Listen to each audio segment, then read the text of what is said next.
and what they do year after year after year, but I'm sure in their chair, the chairs of their staff, they know how hard it is. I mean, we've won 52 games the last 2 years, and it feels like, it couldn't get much better, and yet that's what they've done for over 30 years. So we knew it was going to be a really, really difficult game, and obviously the start wasn't what we scripted. But I'm super proud of our group for hanging in there. I mean, we had that thing down to 14, and that's just a reflection of the fact that we don't give up, that we're connected, we're resilient, and we made plenty of mistakes tonight, and I told the team margin for error is really small when you play those guys, and we made a lot of it was how good they were in the first quarter, but we also didn't communicate and had a couple softer turnovers that kind of put the game in a really difficult spot right away. But as our team has shown, they're resilient. They care about each other. They lift each other up, and that's why, even with 5 whatever to go in the game was, back in a position where we maybe could have found it, put a little more game pressure on them. So anyway, we're excited for our next challenge, and wherever that is. And I know that our group, with the experience that we have, is going to be very determined and confident going into the NCAA tournament. We'll take questions for Lauren first. Please wait for the microphone and state your name and affiliation before your first question. Matt Newman, just wanted to review, Lauren. What did it take from you guys to not, let the first quarter barrage kind of put you in a bad place mentally and let the game get away? Yeah, we're experienced. We're a veteran team. We played UConn a lot, and they're going to go on runs, and it's really important to stay composed. It would have been nice if we were able to not let it get so far away from us. Like Fran said, we played them close the rest of the game, but it was tough to chip into that. But yeah, just staying composed, staying together is what you got to do to get through it. What's the? I'm sure you guys are frustrated because it's been one bad quarter in all 3 games against them. What's kind of going through your minds as you kind of sit in the locker room and think about those matchups? Is it what could have been, or is it what you did do? Yeah, I mean, obviously you're kicking yourself a bit. You never want to lose. Losses aren't fun, but they're especially not fun when you know you could have done better. And it was that one stretch, and they make shots. Like Flynn said, the margin for error is really slim when you play great teams, and UConn is a great team. Defensive miscues, miscommunications, and they made us pay. Go to Anthony in the back row. Anthony Price, Cubes Magazine. Lauren, it looked like there was a couple shots that you guys had opportunities to take early in the game, and it looked like some of the players may have been hesitant. Can you speak to that, please? Yeah, I think there was some shots that we could have taken. UConn's defense is really good, and so we got to be ready and loaded up, shoot that. I feel like once we settled in a little bit, we got better and a little bit more shot ready, but I think it was just getting settled into the game and getting those nerves out. Go to Doug in the front row. And Lauren, Doug Farmer, DAP. Does a game like this help you going into March? You're an experienced team, but playing one of the best teams in the country, wherever you play in 2 weeks, they're probably not going to be as good as this team was. Does that help you go, hey, we can do some things against whoever we play down the road? Yeah, for sure. I mean, like I said, UConn is a great team. They're a national championship contender, and so whenever you can play games like this, it's a great opportunity. There are a lot of things that we can learn from it. It's not all bad. And so it'll definitely get us ready for March. Whoever we see is going to be a good team, and so we just got to take this loss and learn from it. Question from T in the front row. Good, Lauren T. Baker with the Next. Just thinking about your career here with Molly and Morgan, the 3 of you have just had so much success. Can you talk about what it's been like to play with them and kind of how you 3 have set the foundation for the future of the program? Yeah, it means everything. I love my teammates so much. I love playing basketball, but I love my teammates even more.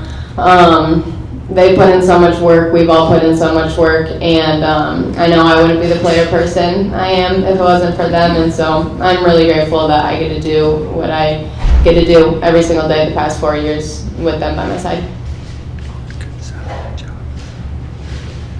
I know this isn't the reason you came here, but I'm just curious on what what it means to you to kind of, you and Paige were AAU teammates, also with Mallory, like what it means to just kind of be on the championship stage and play your last Big East game, win or lose, going head to head with her.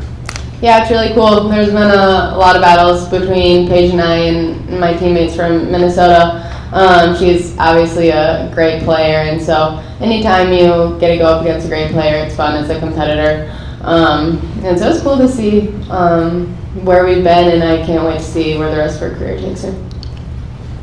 Any other questions for Lauren? Josh, go ahead. Thanks. Josh Simon, College Basketball Corner.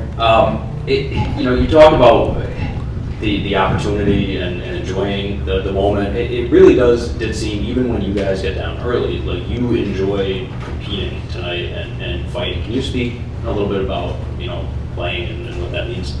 Yeah, we're competitors. I'm a competitor. Like I said, I love playing basketball, and so whenever I'm in a basketball game, I'm going to compete, and my teammates are going to compete. Whether we're down 20, up 20, we're not going to fold, and I'm proud of our fight tonight. That we're representing Creighton, we're representing this team, this university, and that means something to us. We're proud of this program, and we're going to go out and compete night in and night out. How challenging will this be to kind of get over in time to prepare yourselves for the last run? Yeah, we'll let ourselves feel it. UConn has obviously dominated the Big East, but we really believe that we could win tonight. We're a great team. We believe in ourselves, and we wanted it. So we're going to let it sting. I feel like great teams should let it sting a little bit, let it sit in, use this feeling, learn from it, but we'll be ready to go come Selection Sunday and our next practice. Any other questions for Lauren? Back to Anthony. Lauren, how important is it for you guys to start quickly when the tournament begins? Yeah, UConn obviously came off to a hot start, and so matching that is important. It's hard when you get on your heels against UConn. And so just staying composed and coming out of the gate strong is important to us, but weathering the storm if you can't, obviously it's an ideal situation if you want to start strong. But keeping level head and playing through that if you don't is really important. Any other questions for Lauren? Lauren, thank you for your time. Appreciate it. Thank you. We'll take questions for Coach. This is a really competitive group. What was your kind of, I guess, how did you approach them in the locker room post-game knowing that it essentially was one bad quarter 3 times against UConn? That essentially changes the game, put it out of your reach, I guess. Yeah, I mean, I think that's one way to look at it, but I think, they might have played a little differently. I mean, that's basketball too. I mean, part of it was we didn't play well, but they played really well that first quarter. But, I got asked yesterday if we needed to get off to a strong start, and I said, well, we'd been fine the first 2 games. It's just, I mean, it's cliche, but it is a 40-minute game, and that's where I think UConn is so good is they stress you for 40 minutes. They make you uncomfortable for 40 minutes at both ends. They run their offense faster than, I mean, there might be teams that have bigger players, faster players, but nobody runs their offense faster, and nobody, I think the way they defend, particularly against us, because they're so good at switching screens, and we felt like we had to make a lot of downhill plays with the dribble tonight, and we weren't able to make as many of them as we wanted to. I thought at times we did, but that it's tough for us to move the ball against them because of how attentive defensively they are, and they're very good at switching screens, and then like I said, offensively they run their stuff really fast, and so yeah, but with our group, I don't worry as much about getting off to a good start because I feel like I really do believe that we're mentally tough enough to absorb a rough start. You know, nerves were part of tonight. Nerves will be part of, you know, whether we go to a half-empty arena or a, you know, mostly empty arena in a first-round game, or, you know, nerves will be present, and you know, so I think you got to kind of overlook. You know, now if and to me it's different, you know, are your mistakes because you're not docking on defense and you're not trying to rebound versus, hey, I'm sped up on offense. Those are two drastically different things. So I think our group will be good that way. But you know, tonight it was clearly a major uphill fight. You know, if you keep that thing at 8 or 10 even after the first quarter, but to have it be at 16, that's really tough. Really tough to come back from. Doug? Coach, you kind of called this yesterday, you're like, if we can take care of the basketball and turn 6-0 runs to be just 6-0 and not 12-0. Yeah.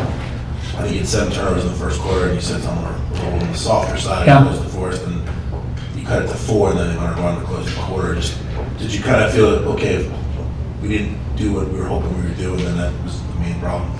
Yeah, I mean, we got it to, what it was, 11-0, 11, you know, obviously, everybody was telling me to call a timeout, but I thought, you know, I trust our group, and the media was coming, and then all of a sudden it's 11-7, okay, we absorbed the start, we'll get our footing, and then, yeah, we butchered the end of the quarter. I mean, we had a chance to take the last shot, you know, I mean, that's like I said, you know, I thought too often we played to the score. We did, in that stretch, we didn't, you know, and this is human nature, but okay, I said we didn't fight when we turned the ball over. We didn't run back and communicate at the level that we needed to maybe make that transition opportunity off the turnover more difficult. I felt like we felt sorry for ourselves just a little bit, but a little bit's all you'd have to do when you're playing this team in this environment. And, you know, like I said, I think if we'd have just had it at even 10, you know, we're good enough that.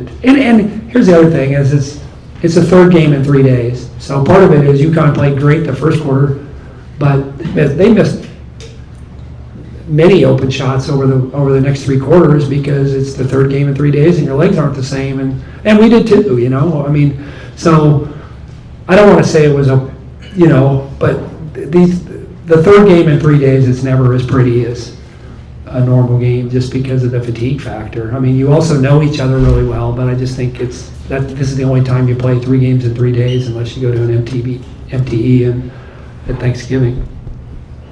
Roger? Coach Roger Cleveland from Hearst. You talked about the difficulty of playing UConn's defense because they switch so much. Are they allowed to be that good because they just have a connectivity about them, or is it just intelligent play, well coached? What is it about the defense? Yeah, they're well coached, they're well connected, they're competitive kids, and they're well schooled in switching. I mean, you know, if you look at the way their team is built, they're, you know, I know they start Alfie, but like, would she play 8 minutes? So I mean, they play a small lineup a lot, so they're not worried. They're committing to being disruptive more than they're worried about matchup integrity, which, you know, they're going to, you know, there's going to be times where they're going to be exposed on switches, but can you connect enough passes, you know, make them pay at the level that, you know, to beat them, and it's hard to do because they're really attentive to the things that they do well. So I think that they're built differently than what we've seen the last couple of years, partly because they don't have Edwards from a physicality standpoint, and yeah, I think they're taught well. It's not even that they do switch; it's they switch really well. Like a lot of teams switch screens, and especially when they play us, we're always guessing. Okay, are they gonna? Because a lot of times teams, when they play us, they default to switching more because we set more off-ball screens than most teams. But UConn, that's what they do, and they're really good at it. We'll go to T in the front row. Coach D. Baker with the next. Yeah. Just kind of what I asked Lauren, but from your perspective, coaching that trio, they've accomplished so much in their time at Creighton. What's it been like to coach them, and how have they kind of helped you become a better coach, taught you kind of how to adjust to their leadership and then just, their journey throughout Creighton? Yeah, I just said, the thing I marvel at, and this is as a male coaching women, is just the level of care that they have for each other. It's been a long time since I was in college, but I don't remember my college friends looking out for me at the same level that this group does. That this group does. I think they're just incredible at lifting each other up. I think they, I can give you an example. Like if I'm getting on a kid a little bit in a timeout, there's at least one of her teammates that are reaching out and patting her on the knee or thigh. Lisa's laughing because she's probably seen that. But I'm gonna chew a player here and there in a timeout, and they're incredible at lifting that kid up in that moment, or that teammate up in that moment. So you want the best for them because they, and I also said this, like in a day where it's a lot easier to be selfish in college athletics, this group is not. And I'll take them. I'll take this group because I feel like they've made a lot of sacrifices for each other and for our school. They care about their legacy, and they want to make Creighton better in the future. And I really believe that. And I think that's rarer than it's ever been. Anthony? Coach, can you talk a little bit about the defense you played tonight against Chen? You forced a couple turnovers against her, and at least you had about 5 turnovers. Can you talk a little bit about the intensity that you brought to, UConn's point guard tonight? Yeah, I thought Molly, really competed and had two steals early. Kind of steadied us a little because we obviously didn't get off to that start. But I think, I think the bright spot was we forced more turnovers against them by a significant amount than we did the first 2 games. We had 11 steals. Like, I don't have my reading glasses on. How many do we have? 10 or 11? But anyway, but we forced more turnovers than we did. So I thought our disruptivity defensively was better than it's been. We're a connected defensive team, and just like they are committed to switching a lot when they play a lot of people, but especially us, we're committed to switching a lot when we play them because we just feel like there's too many bad things that can happen when Paige and Sarah are in an action together that they're so good at any 2-player action that they're in that we just have to switch a lot and then take a risk off somebody else. But I did think our ability to force some chaos defensively was better than it had been. We held them to 72, 72, and 70 the 3 games we played them, so it wasn't our defense as much as it was our offense. To that point, I guess, how portable, Morgan said yesterday, you have to match their physicality and aggressiveness with physicality and aggressiveness. How portable is that part of what you did tonight going into, Selection Sunday and your practices and the games in the NCAA tournament, despite the score tonight? Yeah, I think it is. I think our team like a decent amount of information on their opponent, and they like to get in the weeds and dig into that. But at the same time, I think this group has been a little bit better at, just like you said, bringing a level of physicality and on the defensive end that maybe we haven't asked them to have in the past in some ways. That's probably a criticism of myself, but I feel like we have a little bit more of a bulldog mentality defensively. I thought that was on display in the first quarter, despite the score. Coach,